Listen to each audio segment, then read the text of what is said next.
कर्नाटकमधील नवीन Mangalore बंदरावरती आठवडाभरामध्ये 72,700 ton LPG येतोय। 3 जहाजांच्या माध्यमामधून हा एलपीजी येणार आहे। तर त्यातील एक जहाज हे आज सकाळीच बंदरावरती पोहोचलेलं आहे। त्यामधून 16,714 टन एलपीजी बंदरावरती उतरला जाणार आहे आणि त्यानंतर हे जहाज सिंगापूरला रवाना होईल। मात्र ही तिन्ही जहाजं होर्मुझच्या सामुद्रधुनीतून येत नसून अमेरिकेच्या पूर्व किनाऱ्यावरील टेक्सास बंदरावरील पोर्ट ऑफ नेदरलँडमधून येत आहेत आणि त्यामुळेच यातील एलपीजी हा आखातातील एलपीजीपेक्षा महागडा असणार आहे।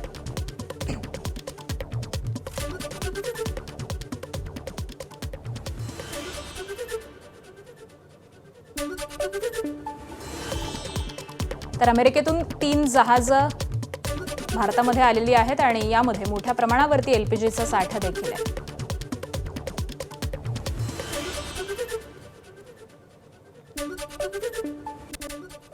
आणि यानंतर इतर काही महत्त्वाच्या बातम्यांचा वेगवान पद्धतीने आढावा घेऊयात।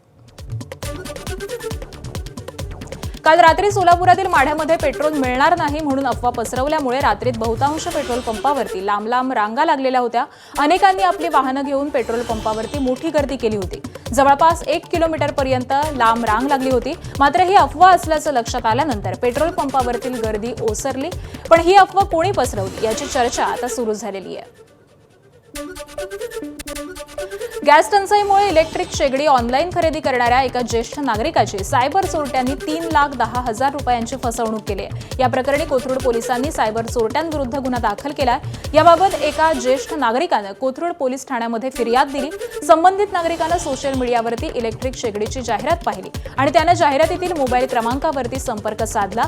सायबर चोरट्यांनी शेगडी खरेदीचे पैसे हे ऑनलाईन पद्धतीने जमा करावे लागतील असं त्यांना सांगितलं आणि त्यानंतर चोरट्यांनी त्यांच्या बँक खात्याची माहिती घेतली।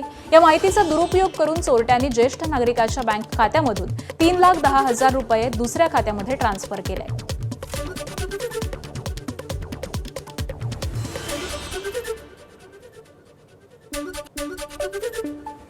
आणि यानंतर पुढची एक ब्रेकिंग बातमी पाहूयात। रुपाली चाकणकर या महाराष्ट्रातील सगळ्यात मोठ्या सेक्स रॅकेटच्या सूत्रधार आहेत। राष्ट्रवादीच्या नेत्या रुपाली ठोंबरे पाटील यांनी हा गंभीर आरोप केलेला आहे। रुपाली चाकणकरांना मुख्य आरोपी करा अशी मागणी देखील रुपाली ठोंबरेंनी केलेली आहे। रुपाली पाटील यांनी मुख्यमंत्री देवेंद्र फडणवीस यांना पत्र लिहून ही मागणी केली आहे। तर चाकणकरांच्या पाठिंब्यामुळेच अशोक खरातचा घृणास्पद कारनामा हा सुरू होता असं देखील रुपाली ठोंबरेंनी या पत्रामध्ये म्हटलेलं आहे।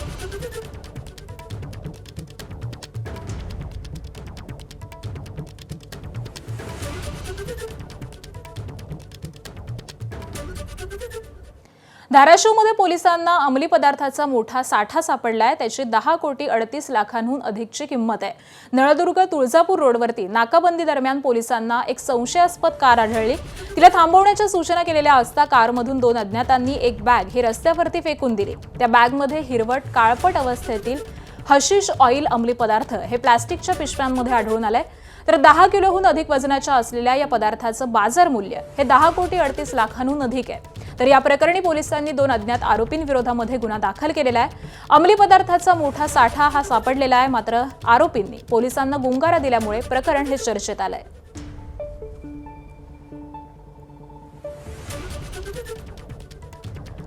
तर हे हशीश ऑइल नेमकं कसं असतं आपण अधिक जाणून घेऊया। हशीश ऑइल किंवा कॅनॅबिज ऑइल म्हणून हे प्रसिद्ध आहे।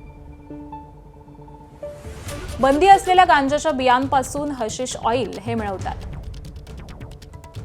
धूम्रपान किंवा इंजेक्शनद्वारे नशा मिळवण्यासाठी हशीश ऑइलचा वापर हा केला जातो।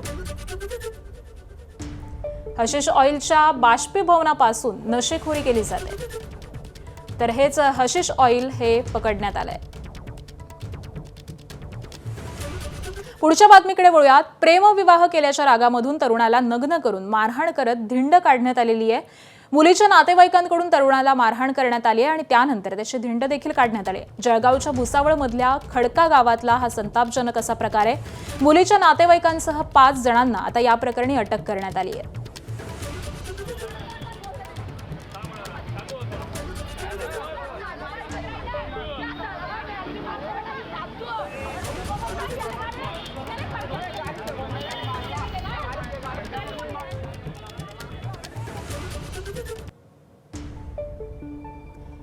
जळगावच्या भुसावळमधला हा संपूर्ण प्रकार आहे।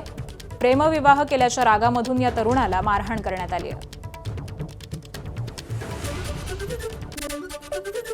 मुंबईच्या महसूल गुप्तचर संचालनालयानं एका मोठ्या कारवाईमध्ये 9 कोटी 25 लाख रुपयांचा अवैध माल जप्त केलाय। यामध्ये 11,060 अवैध वॉकी टॉकी आणि 52,480 सेकंड हँड हार्ड डिस्क जप्त करण्यात आल्या। या प्रकरणी मुंबईतील लॅमिंग्टन रोडवरील 2 दुकानांच्या मालकांना अटक करण्यात आली आहे। तर DRIच्या माहितीनुसार जप्त केलेले वॉकी टॉकी हे बाओफेंग या ब्रँडचे होते। सरकारनं बंदी घालून त्यांना काळ्या यादीमध्ये टाकलंय। याची किंमत साधारण 2.5 कोटी रुपये आहे। ही उपकरणं चीनमधून बेकायदेशीरपणे आयात करण्यात आलेली होती आणि मर्यादेपेक्षा अधिक फ्रिक्वेन्सीवरती ही चालतात आणि त्यामुळे राष्ट्रीय सुरक्षेला धोका निर्माण होतो। या व्यतिरिक्त साधारण 7 कोटी रुपये किमतीचे जुने हार्ड डिस्क हे देखील जप्त करण्यात आलेत। विशेष परवानगीशिवाय त्यांच्या आयातीवरती बंदी आहे। पुण्यातील जांभूळवाडी पुलावर मध्यरात्री 7 ते 8 वाहनांचा अपघात झालाय। पुणे-बंगळुरू राष्ट्रीय महामार्गावरती जांभूळवाडीकडून पुण्याच्या दिशेनं असलेल्या रस्त्यावरती हा अपघात झालेला आहे। अपघातामुळे पुलावरील डिवायडर तुटलं, गाडीवरील नियंत्रण सुटल्यामुळे हा अपघात झालाय। सुदैवानं यामध्ये कोणतीही जीवितहानी झाली नाही। दरम्यान अपघातग्रस्त गाड्या या बाजूला केल्यानंतर रात्रीच वाहतूक सुरळीत करण्यात आली आहे।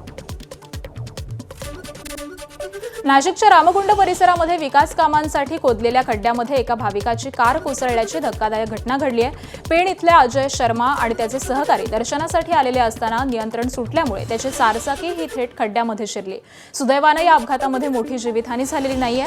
मात्र या घटनेमुळे रामकुंड परिसरातील सुरक्षेचा प्रश्न हा पुन्हा ऐरणीवर आलाय। रायगडच्या महाड तालुक्यामध्ये चोरट्यांनी धुमाकूळ घातलाय। महाड रायगड रोडवरील नाते गावामध्ये अर्धनग्न अवस्थेमध्ये अंगाला तेल लावलेला एक चोरटा सीसीटीव्ही कॅमेरामध्ये चित्रित झालाय। चोरट्यांच्या वावरामुळे नागरिकांमध्ये भीतीचं वातावरण आहे। तर या चोरट्यांचा बंदोबस्त करावा अशी मागणी नागरिकांकडून होतीये। राज्यातील अवकाळी पावसाचा फेरा आता संपलेला असून कमाल तापमानामध्ये वाढ होणार आहे। राज्यभरातील कमाल तापमानामध्ये 38 अंश सेल्सिअस पर्यंत वाढ होईल। मुंबईचं कमाल तापमान हे 36 अंश सेल्सिअस वरती जाईल। तर पुन्हा 25 एप्रिल नंतर पुणे, सोलापूर, सांगलीसह सातारा जिल्ह्यामध्ये अवकाळी पावसाची हजेरी लागेल अशी शक्यता ही हवामान अभ्यासकांनी वर्तवलेली आहे। काही दिवसांपासून मुंबईच्या हवेमध्ये सातत्यानं चढउतार पाहायला मिळत असताना शनिवारी मुंबईकरांना मोठा दिलासा मिळालाय।